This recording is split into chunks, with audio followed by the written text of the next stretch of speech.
अस्सलाम वालेकुम नाज़रीन, मैं रज़ा बुखारी हूं। आप देख रहे हैं हमारा यूट्यूब चैनल बुखारी स्पीक्स। आज की जो वीडियो है इसमें मैं आपको बताऊंगा कि आपने रेंजर्स में किस तरह से भर्ती होना है। इसमें तमाम के तमाम रैंक्स बताऊंगा, कांस्टेबल से लेकर सब इंस्पेक्टर तक। गौर से सुनते जाइएगा, वीडियो को स्किप मत कीजिएगा। बहुत से आप सवाल करते हो WhatsApp only for online classes and notes purchasing, not any other discussion. Please clear cut सुन ले। व्हाट्सएप पे आके कोई सवाल आप नहीं करेंगे, मेरे पास इतना टाइम नहीं होता आपके सवालों के जवाब दूं। हाँ, अलबत्ता यूट्यूब कमेंट्स में मैं जरूर जवाब देने की कोशिश करता हूं। आपके कमेंट्स में जरूर पढ़ता हूं जब भी मुझे टाइम मिलता है।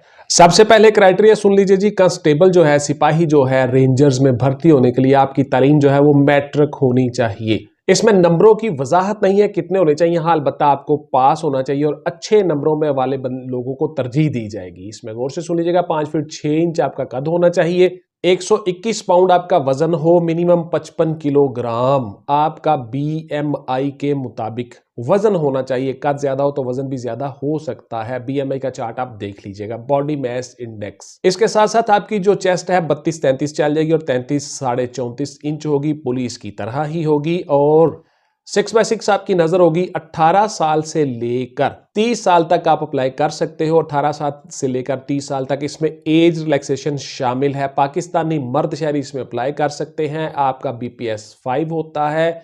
जब आप कंफर्म हो जाते हो बीपीएस 7 में आप चले जाते हो। और से सुनते जाइएगा, डिटेल से हर चीज बता रहा हूं। आपकी अप्रोक्सीमेटली तनख्वाह जो है वो 30K होगी।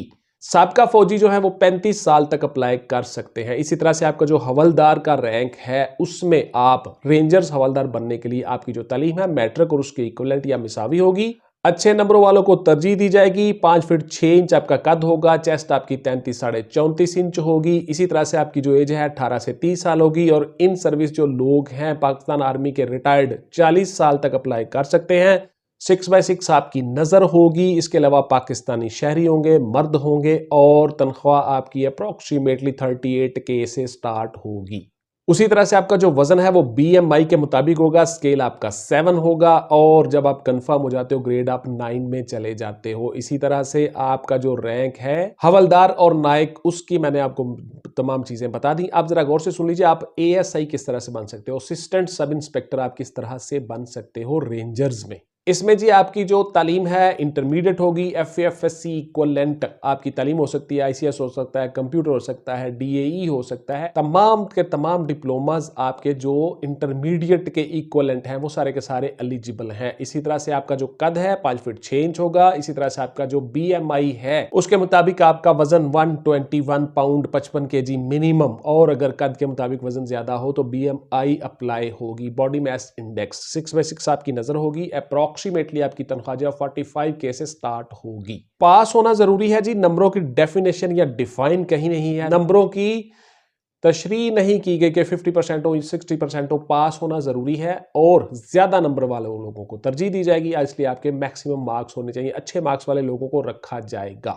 ग्रेड आपका 9 होता है। कंफर्मेशन होने के बाद आप 11 स्केल में चले जाते हो। तनख्वाह मैंने आपको बता दी। 6x6 आपकी नजर होनी चाहिए। पाकिस्तानी मर्द शहरी होनी चाहिए। और जो आर्मड फोर्सेस के मसल्ह फोर्सेस के जवान हैं रिटायर्ड 45 ईयर्स तक 45 साल तक अप्लाई कर सकते हो। इसी तरह से जो सब इंस्पेक्टर रेंजर्स का जो रैंक है वो भी सेम क्राइटेरिया है। आपका इंटरमीडिएट लेवल होगा। एफएफएससी इक्विवेलेंट, आईसीएस, डीएई तमाम लोग अप्लाई कर सकते हो। पास होना चाहिए। अच्छे नंबरों वालों को तरजीह दी जाएगी। 5 फीट 6 इंच आपका कद होना चाहिए या 167.5 सेंटीमीटर। ये तमाम सुन ले गौर से।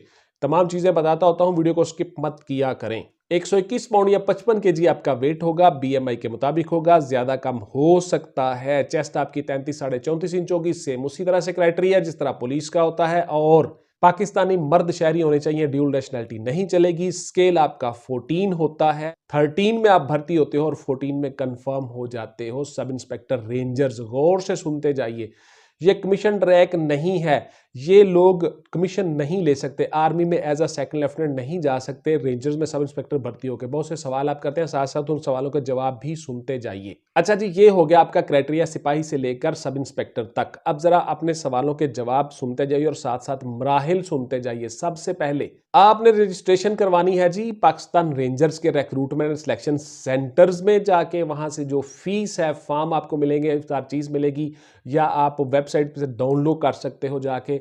वो फीस 200 रुपया आप मुकर्ररा बैंकों में जमा करवा के चालान फॉर्म साथ सबमिट करवाएंगे और साथ अपने तमाम डॉक्यूमेंट्स अप्लाई करोगे।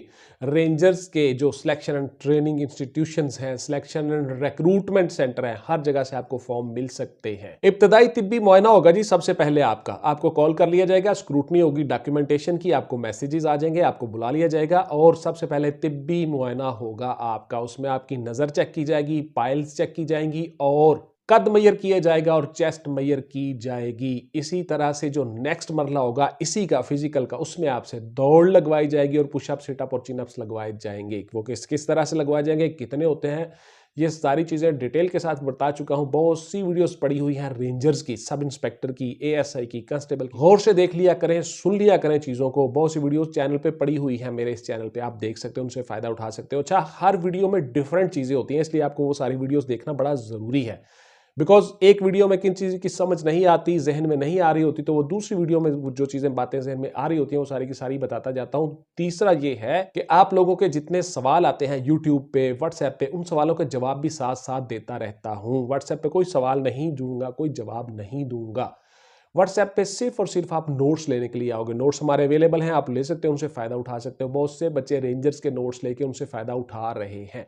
तिब्बी मुआयने में आप पास हो गए, देन जी आपकी होगी दौड़ में आप पास होंगे। दौड़, सिटअप, पुशअप, सिटअप, चिनअप, तमाम चीजें उसमें आप पास हो गए। फिजिकल का मरहला आपने तय कर लिया। अब आपने दौड़ कितनी लगानी है, उसका टाइम क्या होता है, ये सारी की सारी चीजें बता चुका हूं। आपने 8 मिनट में दौड़ लगानी होती है या 10 मिनट में लगानी होती है, लेकिन आपने जो मशक करनी है, प्रैक्टिस करनी है, उसको स्क्वीज करके आपने इसको 5-6 मिनट पे लेके आना है ताकि आप वहां आसानी से दौड़ लगा लो। रोजाना एक्सरसाइज करनी है, मशक करनी है, वर्जिश करनी है, बहुत सी वीडियोस में बता चुका हूं। बगैर मेहनत के कुछ हाथ नहीं आता। मुसाफिर शब्द उड़ते हैं जो जाना दूर होता है। जो पत्थर पे पानी पड़े मुत्तसिल तो बेशुभ घिस जाए पत्थर की सिल। तसलसल के साथ काम करना है, रोजाना काम करना है, मेहनत करनी है, कंसिस्टेंसी लानी है अपनी जात के अंदर। ऐसा बिल्कुल नहीं कहना जी कल मेरा पेपर है मुझे नोट्स भिजवा दें। सख्त मुझे उन बच्चों पे गुस्सा आता है। मेरा जी 10 दिन के बाद पेपर है, मुझे फटाफट नोट्स भिजवा दें, मैंने तैयारी करनी है। ये नोट्स हैं, कोई टैबलेट नहीं है जो आपको घोल के पिलाई जाएगी और आप तैयार हो गए जी बिल्कुल ये बंदा पेपर देने के लिए रेडी है जी, कोई टेंशन ही नहीं है। ऐसा बिल्कुल नहीं होता बेटा, मेहनत करनी होती है। स्टडी एक मुसलसल प्रोसेस है। वही लोग कामयाब होते हैं जो शब को उठते हैं, मतलब कि जल्दी तैयारी शुरू कर देते हैं। आप मैट्रिक में हो, 9th में हो, साथ साथ नोट्स मंगवाओ, साथ साथ तैयारी करते जाओ।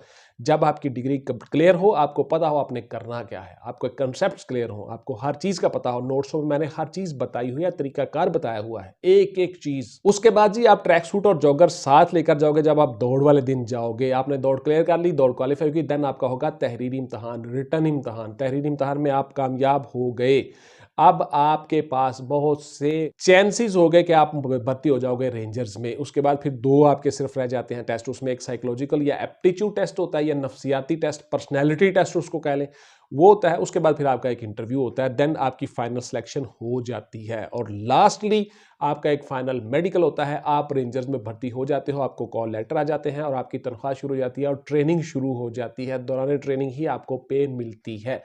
साथ साथ सुनते जाइए अपने सवालों के जवाब। हतमी सिलेक्शन रेंजर्स हेडक्वार्टर के रूल्स और रेगुलेशन के मुताबिक होगी। वहीं से आपकी जो लिस्ट है वो जारी होगी डीजी रेंजर्स के ऑफिस से।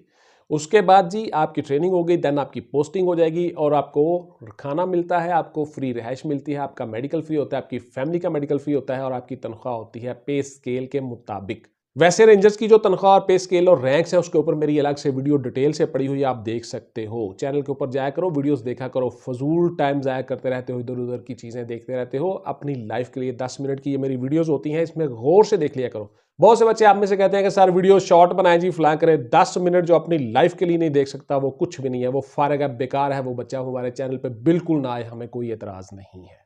उसके बाद जी आपकी ट्रेनिंग जो है वो सिंध में होगी और या पंजाब। मंडी बहाउद्दीन में रेंजर्स का स्कूल है। उसके बाद सिंध में हैदराबाद टोल प्लाजे सुपर हाईवे के साथ वहां पे रेंजर्स का स्कूल है, वहां पे आपकी ट्रेनिंग हो सकती है, या पंजाब में मंडी बहाउद्दीन में आपकी ट्रेनिंग हो सकती है। आपको जी कोई टीएडीए नहीं दिया जाएगा। दौरान ट्रेनिंग आपको बाकायदा पे मिलेगी और सिलेक्शन के प्रोसेस के दौरान आपको कोई टीएडीए नहीं दिया जाएगा। गौर से सुन लीजिएगा। और जो फाइनल मेडिकल होगा उसकी फी भी आपने खुद से भरनी होगी। रेंजर्स में भर्ती होने के बाद आपकी ड्यूटी लग गई, आपकी सेम उसी तरह जॉब ऑफ नेचर जिस तरह से इंडिया में बीएसएफ होता है, बॉर्डर सिक्योरिटी फोर्स, आप भी उसी तरह से बॉर्डर के ऊपर काम करते हो। और लॉ एनफोर्समेंट एजेंसी के तौर पे जब आप लॉ एंड ऑर्डर की ड्यूटी करते हो तो आप शहर के अंदर भी वही ड्यूटी करते हो, सेम उसी तरह जिस तरह से पुलिस करती है। आपकी जो हायरार्की है, constable, ASI, head constable, sub inspector और इंस्पेक्टर और डेप्टी सुप्रीडेंट रेंजर और सुप्रीडेंट रेंजर, ये सारे के सारे रैंक्स पुलिस की तरह ही सेम होते हैं। और उसके बाद जो हमारे कमांडिंग ऑफिसर मिलिट्री की तरफ से आते हैं, assistant director general rangers, AD और डिप्टी रेंजर्स और डीजी रेंजर्स, ये सारे के सारे जो हैं जो वो मिलिट्री से आते हैं। जैसे कि लेफ्टिनेंट कर्नल हो गए, जैसे कि ब्रिगेडियर हो गए, जैसे कि मेजर जनरल हो गए, लेफ्टिनेंट जनरल हो गए, ये सारे की सारी जो हायरार्की है मिलिट्री की तरफ से आती है। और जो नीचे से भर्ती किए जाते हैं कांस्टेबल से लेकर सुप्रीडेंट रेंजर्स तक, ये सारे के सारे सिविलियन अलग से भर्ती किए जाते हैं। इसमें मेरी डिटेल से वीडियो पड़ी हुई है, आप देख सकते हो रेंजर्स की, उसके फायदा उठा सकते हो। रेंजर्स की पूरी सीरियल पड़ी हुई है, पूरी की पूरी प्ले लिस्ट है रेंजर्स की हमारे चैनल के ऊपर, उनसे फायदा उठा सकते हो। अच्छा जी, नंबरों की इसमें हद कोई मुकर्रर नहीं है कि 50% होने चाहिए, 60% होने चाहिए। मैं बता चुका हूं, गौर से सुन ले, फिर से बता रहा हूं। अच्छे नंबरों वालों को तरजीह दी जाएगी, आप पास होना चाहिए। अगर किसी सीट का एलोकेशन क्राइटेरिया मैट्रिक है तो वो मैट्रिक में पास होना चाहिए, अच्छे नंबरों में पास होना चाहिए। और अगर किसी का इंटरमीडिएट है तो वो इंटरमीडिएट लेवल में अच्छे नंबरों से पास होना चाहिए। मेंशन नहीं है कि 50% हो या 60% मार्क्स हो। ये सवाल आप करते हो, साथ साथ जवाब देता जाता हूं जो जो मुझे याद आता है। आपकी जो नज़र है 6/6 होनी चाहिए, विद और विदाउट ग्लासेस दोनों तरह से चल जाएगी। अलबत्ता आप अपनी नज़र जितनी आपकी वीक है उसको आप सीएमएच हॉस्पिटल के डॉक्टर से या डीएचक्यू हॉस्पिटल के डॉक्टर से मशवरा कर सकते हो। वो आपको बताएंगे जो रोजाना कैंडिडेट्स का मेडिकल करते हैं। उसके बाद जी हतमी मुआयना जब आपका होगा तो उसमें डॉक्टर्स आपको बताएंगे, आपका हेपेटाइटिस चेक किया जाएगा, आपका एचआईवी चेक किया जाएगा, कंप्लीट ब्लड टेस्ट होगा। आपको कोई ऐसी खुदा न खासा बीमारी तो नहीं जो मुश्किल हो सकती है या डैमेज कर सकती है आपकी बॉडी को। ये सारी की सारी चीज़ें बिफोर टाइम, अगर आपको कोई मसला है, मसलन कुछ बच्चे कहते हैं सर मेरी फलां हड्डी टूटी हुई है, मेरे बाजू की हड्डी टूटी है, मेरे पाँव की हड्डी टूटी है, वगैरह वगैरह, ये सारी चीज़ें भी आप सीएमएच डॉक्टर से मशवरा करें, डीएचक्यू हॉस्पिटल के डॉक्टर से मशवरा करें या तहसील म्यूनसिपल हेडक्वार्टर टीएचक्यू के हॉस्पिटल से मशवरा करें। एमएस आप बैठते हैं वहाँ से, मेडिकल स्टूडेंट या मेडिकल ऑफिसर्स, उनसे आप रब्ता करें जो डेली कैंडिडेट्स का मेडिकल करते हैं। I am not a doctor, मैं डॉक्टर नहीं हूं, मुझे इन चीज़ों का नहीं पता। जो डिफाइंड चीज़ें हैं वही बताऊंगा और सिलेक्शन क्राइटेरिया बताऊंगा, प्लस आपको नोट्स प्रोवाइड करता हूं, दैट्स इट। और कोई मकसद नहीं है। आप लोगों में से कुछ बच्चे भर्ती हो जाते हैं, सेलेक्ट हो जाते हैं, जो मेहनत करते हैं, यही हमारा समय, यही इसी तरह से हमें खुशी होती है। फोर्सेस में आते हो, पाकिस्तान की खिदमत करते हो। तो ये थी जी मेरी आज की वीडियो रेंजर्स के ऊपर। तमाम रैंक्स मैंने डिटेल से बता दिए। इंशाल्लाह मिलेंगे अगली वीडियो में जी। टिल देन टेक केयर, अल्लाह हाफिज एंड गुड बाय। पाकिस्तान जिंदाबाद।